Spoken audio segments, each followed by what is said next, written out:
दोस्तों, क्या triple H ने एक बार फिर वही पुरानी घिसी पिटी कहानी दोहराया कर हमारे ट्राइबल चीफ रोमन रेंस का यह नया और ऐतिहासिक रन पूरी तरह से खतरे में डाल दिया है। दोस्तों, रेसलमेनिया में जब रोमन रेंस ने सीएम पंक को हराकर वर्ल्ड हेवीवेट चैंपियनशिप जीती थी तो पूरा रेसलिंग वर्ल्ड झूम उठा था।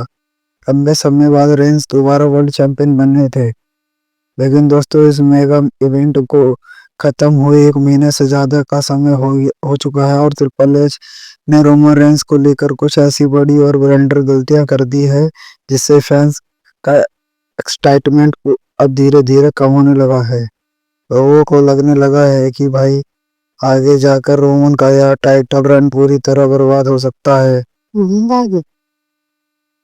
आज की इस वीडियो में हम बात करेंगे उन्हीं 5 बड़ी गलतियों की जो ट्रिपल एच ने रोमन रेंस को लेकर की है। तो भाई लोग कुर्सी की पीठी बांध लो, चलिए शुरू करते हैं। लिस्ट की शुरुआत करते हैं नंबर 5 से और यह गलती है रोमन रेंस के करेक्टर में कोई बदलाव न करना।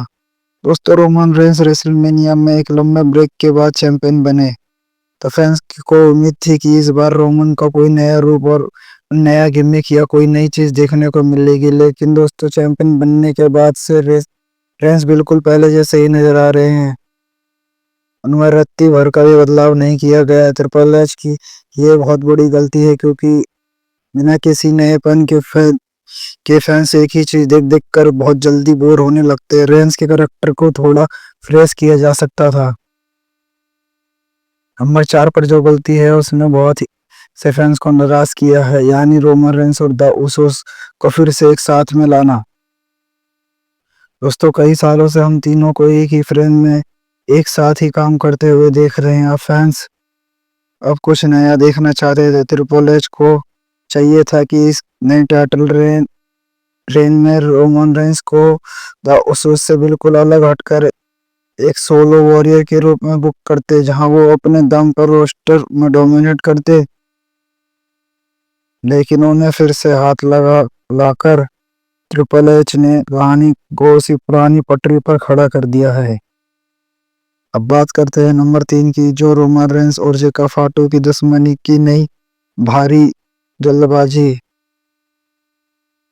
जेका फाटू की दुश्मनी में अब बात करते हैं नंबर 3 की, जो रोमन रेंस और जेका फाटू की दुश्मनी में की गई भारी जल्दबाजी।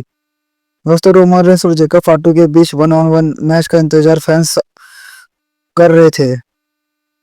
यह एक ऐसा मुकाबला था जिसे समरस्लैम या किसी और बहुत बड़े इवेंट में के लिए बचा कर रखना चाहिए था, लेकिन ट्रिपल एच ने बिना कोई लंबा सस्पेंस बनाए इस ड्रीम राइवलरी को बहुत जल्दी शुरू कर दिया और तुरंत 2 मैचों में खत्म भी कर दिया।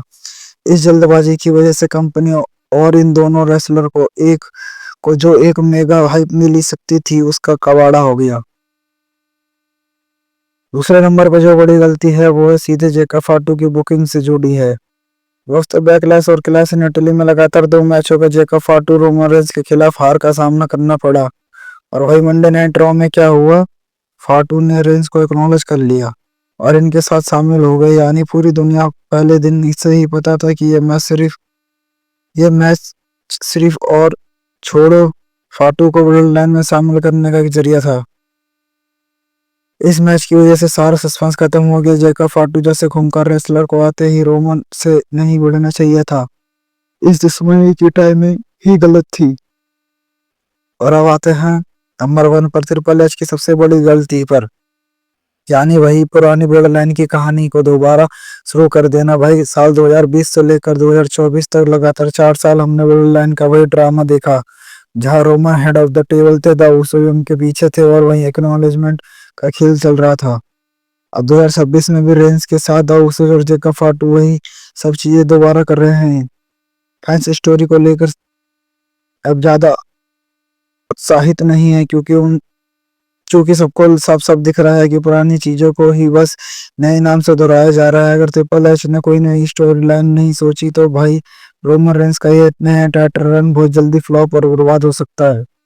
तो दोस्तों, ये थी ट्रिपल एच की वो 5 बड़ी गलतियां जो रोमन रेंस के नए टाइटल रन में की गई। क्या आपको भी लगता है कि ब्लड लाइन की ये कहानी अब बोरिंग हो रही है? क्या रोमन रेंस का टाइटल रन खतरे में है? अपनी राय कमेंट्स में बिल्कुल देसी और बेकार बेबाक अंदाज में लिखकर जरूर बताना। वीडियो अच्छी लगी हो तो अपने भाई के एक लाइक ठोक देना और रेसलिंग की हर पहाड़ू और असली एनालिसिस के लिए अपने चैनल रेसलिंग वर्ल्ड को तुरंत सब्सक्राइब कर लेना। मिलता है अगले वीडियो में। Thank you.